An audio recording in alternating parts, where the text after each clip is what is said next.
Our bodies evolved expecting a place a little bit like this. Even our eyes have adapted to see more shades of green than any other colour in the spectrum. Today we tend to live in buildings like this one, with no natural light and very few natural resources around us. One of the problems with the modern body is that we just don't do enough of this. Instead, we spend our time in cars.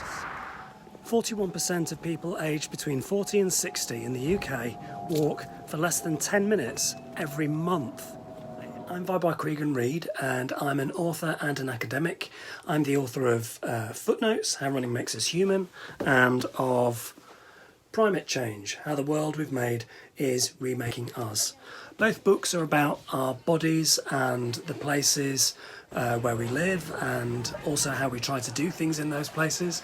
It looks at everything from the tips of our toes all the way to the tops of our head, looking at how, as we've changed the environment and made simple, often minor changes to how we live, how that can have a big impact on what happens in our bodies.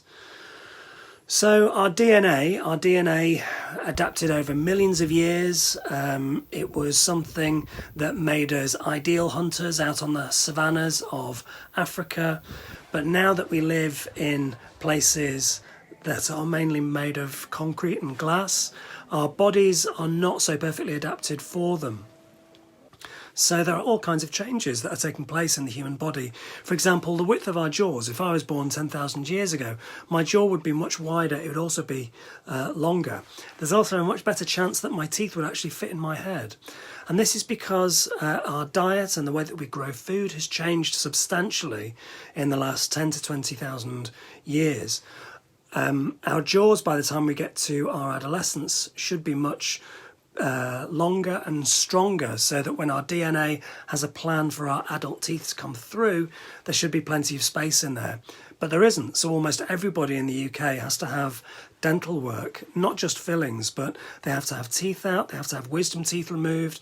Sometimes wisdom teeth can't come through because there's so much crowding. But that's just one example. In my talk, I'm going to be talking about much more, focusing more on our feet. So I hope to see you at Feet, Fascia and Function at the Natural History Museum in November. Thanks very much.